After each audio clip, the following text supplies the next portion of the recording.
Ayon kay Coach Chot Reyes, iba ang sitwasyon sa kasalukuyan ng bakbakang TNT at Barangay Ginebra sa finals. Naniniwala naman si Justin Brownlee na ito na ang panahon ng Barangay Ginebra matapos ang ilang beses na pagkatalo sa finals sa mga kamay ng TNT. Bigo naman si Benny Boatwright at SBP na makumpirma ng Senado ang kanyang naturalization. Tanong, paano na ang application nito sa Gilas, Pilipinas? Tutukan po natin ang lahat ng yan. Pero bago yan, paki-subscribe, like and share na lang muna para pareho tayong updated.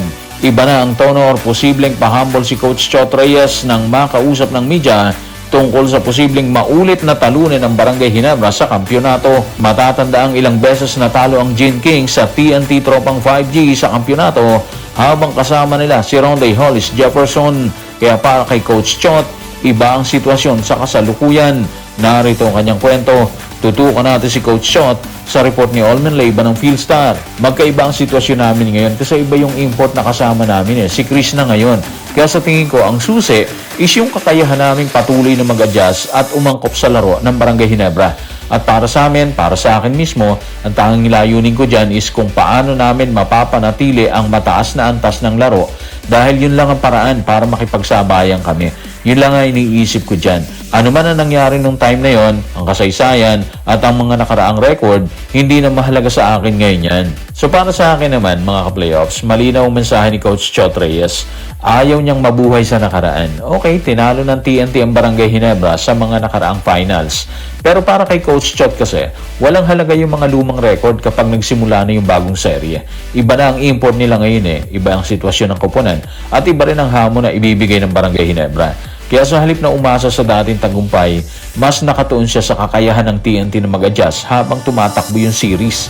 Magandang point din na sinabi niya na si Chris na ngayon ang kasama nila bilang import at hindi si RHJ. Sa mga nakaraang championship kasi, laban sa Barangay Ginebra, napakalaki na naging papel ni Ronday Hollis Jefferson, di ba? Ngayon, kailangang makahanap ang TNT ng bagong paraan para manalo sila dyan. Ibig sabihin, kahit may psychological edge sila dahil sa nakaraang mga finals, hindi garantiya na maulit ang resulta or mauulit ang resulta dahil ibang TNT team na ito kumpara sa mga nakaraang taon, di ba? Sa kabilang side naman, mga playoffs, pakiramdam ko naman na kabaligtaran ng magiging inspirasyon ng Barangay Ginebra. Habang sinasabi ni Coach Chot na hindi mahalagang nakaraan, malamang nagagamitin naman ni Coach Tim Conat ng Ginebra yung mga nakaraang pagkatalo bilang dagdag na motivation. Alam nila na 3 beses silang napigilan ng TNT sa malalaking series, kaya siguradong may extra silang gigil na baguhin ang kwento sa pagkakataong yan. Kaya tama ang tingin ng marami na halos 50-50 lang ang laban dyan. Kung inalis na ni Coach Chot ang alaala ng nakaraan sa kanila ng Barangay Ginebra, naniniwala naman si Justin Brownlee na ito na ang panahon ng kanyang grupo. Sa panayam ng media ay inalala din ito ang ilang beses nilang pagpasok at pagkabigo sa kampyonato. At muli, idiniin niya na ito na ang kanilang panahon. Narito ang kanyang paliwanag. Tutukan natin si Justin sa report ni Jonas Terrado na Inquirer. Gutom? Nako, narinig niyo ba yung kumakalam kong sikmura? Sa tingin ko, bilang isang kuponan, talagang naniniwala kami na panahon na namin to. Ilang beses na kami nakarating dito at natalo sa huling 3 pagkakataon.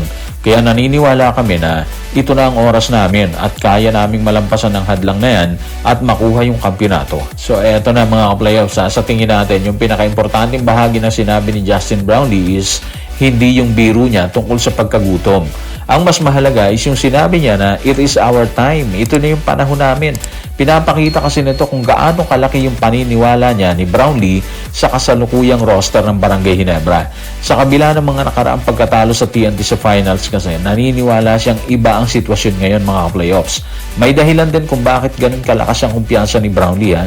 Sa buong conference kasi, isa na naman siya sa pinakamalalaking dahilan kung bakit nakabalik ang Ginebra sa finals. Mula elimination hanggang semifinals, siya yung nag-isandala ng kuponan sa mga pinakamahalagang sandali.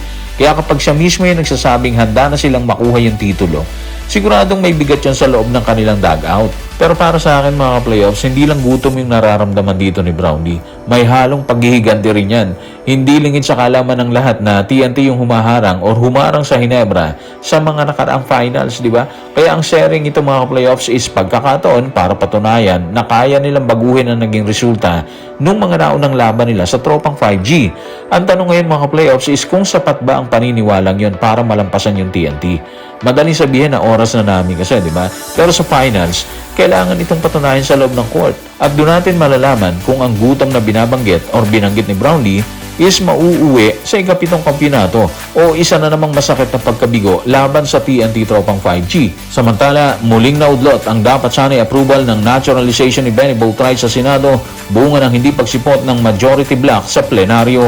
Dahil dyan, malaki ang impact nito hindi lang kay Boatwright, kung hindi maging sa Gilas, Pilipinas. Tanong, ano nga ba ang impact ng pagkabigo ni Benny Boatwright? Tutukan natin ang report ng Spin.ph staff sa Spin.ph. Dahil sa pagkaantala, mapipilitan sina Boatwright at ang SBP na makipaghabulan sa oras upang makumpleto ang proseso ng naturalization dahil nakatakdang mag-recess ang Senado pagkatapos ng Miyerkules. Magbabalik lamang ito sa Hulyo. Umaasa ang SBP na makakasama na si Boatwright sa oras na ipagtanggol ng Gilas Pilipinas ang kanilang gintong medalya sa Asian Games sa Nagoya ngayong Setyembre. Ito na yung nakakadismaya dito mga playoffs. Yung nangyari kay Benny Boatwright at sa SBP. Hindi naman usaping politika yung ipinunta nila sa Senado kung hindi isang mahalagang proseso para sa paghahanda ng Gilas Pilipinas, di ba? Base sa nakita natin mga footages, ando si Boatwright naghihintay para sa deliberation ng kanyang naturalization bill. Pero naudlot yun dahil sa kaguluhan at kakulangan ng quorum sa Senado. Mas nakakalungkot kasi kalaban ngayon ng SBP ang oras. Kung magre-recess ang Senado at sa July pa magbabalik ang sesyon, lumiit ang panahon para makumpleto ang lahat ng kinakailangang proseso bago yung Asian Games sa September. Hindi naman basta-basta ang paghahanda para sa isang international na torneo, di ba? Kaya bawat araw ng pagkaantala is napakahalaga mga ka-playoffs.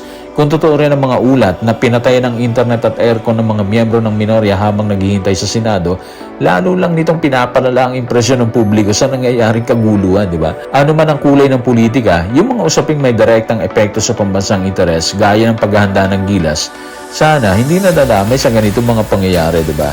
Sa dulo mga playoffs, ang pinaka-apektado rito is hindi lamang si Boatwright kung hindi ang buong programa ng Gilas Pilipinas. Umaasa ang SBP na maidadagdag siya sa kuponan para sa Asian Games, di ba? Pero sa ngayon, yung kanilang laban, wala muna sa basketball court kung hindi sa paghahabol ng panahon para makumpleto yung kanyang naturalization etong kay Benny Boatwright.